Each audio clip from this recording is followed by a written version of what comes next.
നമ്മുടെ കേരളം പല കാര്യങ്ങളിലും ഒട്ടേറെ പ്രത്യേകതകളുള്ള നാടാണ്. നേരത്തെ മുതൽ നമുക്കങ്ങനെയൊരു പ്രത്യേകത നേടാൻ കഴിഞ്ഞിരുന്നു. അതിനിടയാക്കിയത് കേരളത്തിൻ്റെ പഴയകാല ചരിത്രമാണ്. ആ ചരിത്രം നമ്മളിടക്ക് ഓർക്കുന്നത് നല്ലതാണ്. ഇന്ന് കാണുന്ന സൗകര്യങ്ങളോ അവസരങ്ങളോ ഒന്നും ഒരു കാലത്ത് നമ്മുടെ നാട്ടിലുണ്ടായിരുന്നില്ല.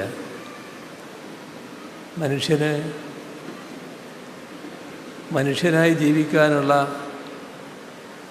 അവകാശം പോലും ഇല്ലാതിരുന്നൊരു കാലമുണ്ടായിരുന്നു.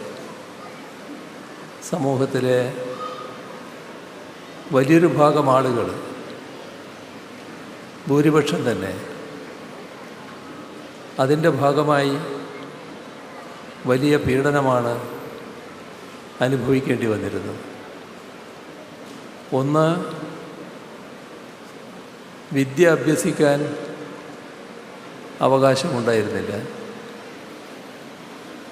ഇപ്പോൾ നമ്മളെല്ലാവരും നമുക്കിഷ്ടമുള്ള വസ്ത്രം ധരിക്കുന്നുണ്ട്. എന്നാൽ ഒരു കാലമുണ്ടായിരുന്നു, നമ്മളത് ഓർക്കണം, ഇഷ്ടമുള്ള വസ്ത്രം ധരിക്കാൻ കഴിയില്ലായിരുന്നു, പാടില്ലായിരുന്നു.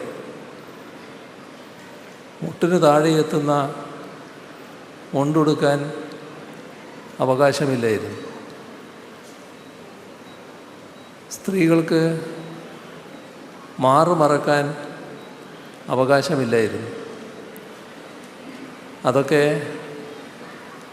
അടിച്ചേൽപ്പിക്കപ്പെട്ട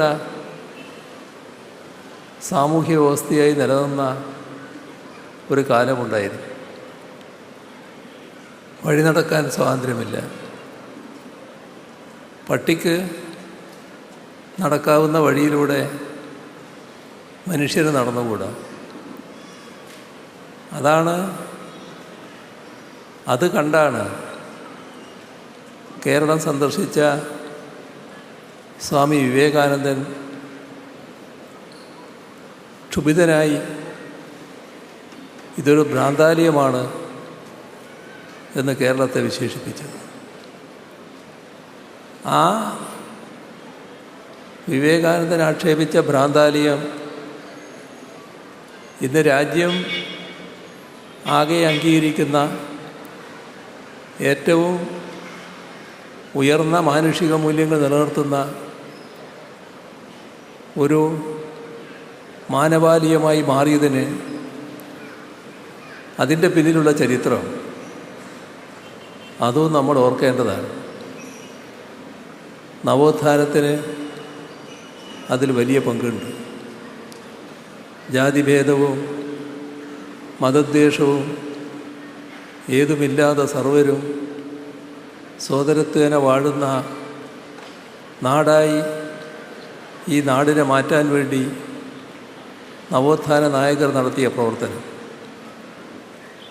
അതോടൊപ്പം വിദ്യാഭ്യാസത്തിന് പ്രാധാന്യം കൊടുക്കണം. ഇനി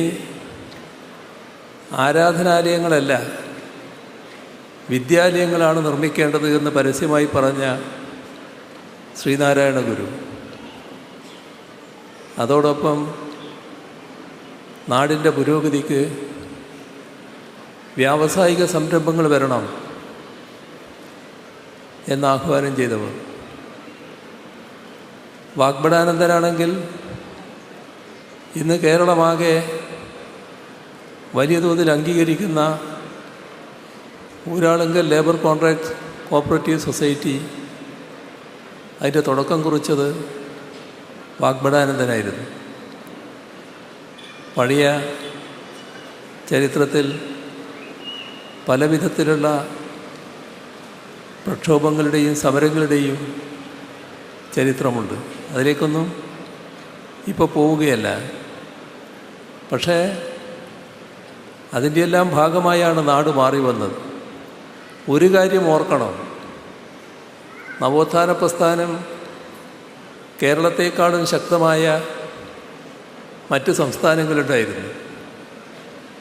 ആ സംസ്ഥാനങ്ങളിൽ ജാതീയമായ ഉച്ചനീചത്വവും മറ്റു തരത്തിലുള്ള വേർതിരിവുകളും എല്ലാം ശക്തമായി തുടരുകയാണ്. പക്ഷേ നമ്മുടെ നാട്ടിൽ, കേരളത്തിൽ അതിന് മാറ്റം വന്നിരിക്കുന്നു. അത് നവോത്ഥാനത്തിന് ശരിയായ പിന്തുടർച്ച ഇവിടെ ഉണ്ടായതുകൊണ്ടാണ്. ദേശീയ പ്രസ്ഥാനവും കേരളത്തിലെ ഇടതുപക്ഷ പുരോഗമന പ്രസ്ഥാനങ്ങളും കൃത്യമായി ശക്തമായി നവോത്ഥാനം തുടങ്ങിവെച്ച കാര്യങ്ങൾ ഏറ്റെടുക്കുകയുണ്ടായി.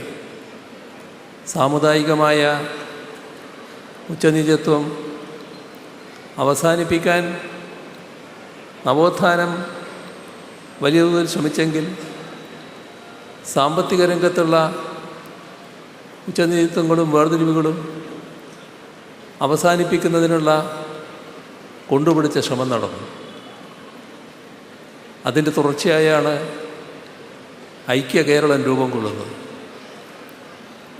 ഐക്യ കേരളം രൂപം കൊണ്ടതിന് ശേഷം 1957 വന്ന ആദ്യത്തെ ഗവൺമെൻറ് നമ്മുടെ കേരളത്തിൻ്റെ ഇന്ന് കാണുന്ന വികസനത്തിനാകെ അടിത്തറയിട്ടൊരു ഗവൺമെൻറ്റാണ്. നമ്മുടെ കേരളത്തിൻ്റെ പ്രത്യേകതകളെക്കുറിച്ച് പിന്നീട് പഠിച്ച സാമൂഹ്യശാസ്ത്രജ്ഞരും സാമ്പത്തിക വിദഗ്ധരുമെല്ലാം ഒരു കാര്യം ഉറപ്പിച്ചു പറഞ്ഞു: കേരളത്തിന് ഈ രീതിയിൽ അഭിവൃദ്ധി ഉണ്ടായത് ഭൂപരിഷ്കരണ നടപടികൾ കാരണമാണ്. അതോടൊപ്പം തന്നെ മറ്റൊരു ഭാഗം കേരളത്തിൻ്റെ പ്രത്യേകതയായി അടയാളപ്പെടുത്തുന്നതാണ്. അത് പ്രവാസ ജീവിതം. നമ്മുടെ സഹോദരങ്ങൾ പ്രത്യേകിച്ച് ഗൾഫിലേക്ക് വലിയ തോതിൽ പ്രവാസ ജീവിതം ആരംഭിച്ചപ്പോൾ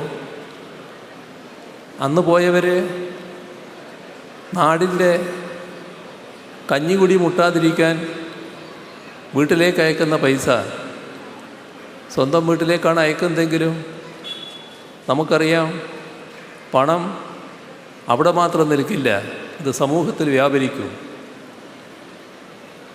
ഇവിടെയും ഒരു കാര്യം ശ്രദ്ധിക്കണം: പ്രവാസ ജീവിതത്തിൽ വന്ന മാറ്റം. ആദ്യം നമ്മുടെ കേരളത്തിൽ നിന്ന് കഠിനമായ മനുഷ്യാധ്വാനത്തിന് വേണ്ടിയായിരുന്നു ആളുകൾ പോയിരുന്നത്. തോട്ടപ്പണി, കൺസ്ട്രക്ഷൻ രംഗം, അതുപോലുള്ള കാര്യങ്ങൾ. എന്നാൽ കാലം മാറി. ആ മാറ്റത്തിന് 1957 തന്നെ തുടക്കം കുറിച്ചു. അന്ന് ആദ്യത്തെ ഗവൺമെൻറ് സാർവത്രിക വിദ്യാഭ്യാസത്തിന് സൗകര്യമൊരുക്കി. നടന്നെത്താവുന്ന ദൂരത്ത് സ്കൂളുകൾ, കുട്ടിക്ക് പഠിക്കാനുള്ള സൗകര്യം, കൂടുതൽ വിദ്യാലയങ്ങൾ ആരംഭിച്ചത്. വിദ്യാഭ്യാസ രംഗത്ത് വലിയ മാറ്റം വന്നു. അതോടൊപ്പം തന്നെ ഉയർന്ന ഉന്നത വിദ്യാഭ്യാസ രംഗത്തെ സ്ഥാപനങ്ങളും വന്നു. നല്ലതുപോലെ പാവപ്പെട്ട കുടുംബങ്ങളിലെ കുട്ടികൾക്ക് പഠിക്കാനുതകുന്ന ഫീസ് സൗജന്യം വന്നു. ഒരു പാവപ്പെട്ട കുടുംബത്തിലെ കുട്ടിക്ക്, അന്ന് പാവപ്പെട്ടവരാണ് അധികവും, ആ കുട്ടി ആഗ്രഹിക്കുന്നിടം വരെ പഠിച്ചുയരാനുള്ള സൗകര്യം കേരളത്തിലുണ്ടായി. ഇതിൻ്റെയെല്ലാം ഭാഗമായി പ്രവാസ ജീവിതത്തിലും മാറ്റം വന്നു.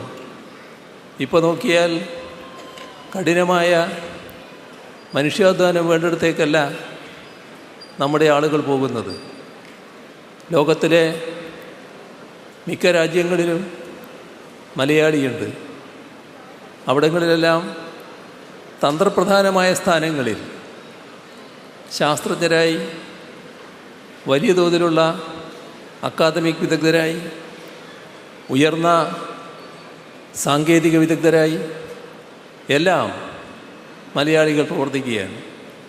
ഈ മാറ്റം വിദ്യാഭ്യാസ രംഗത്ത് വന്ന മാറ്റത്തിലൂടെ ഉണ്ടായതാണ്.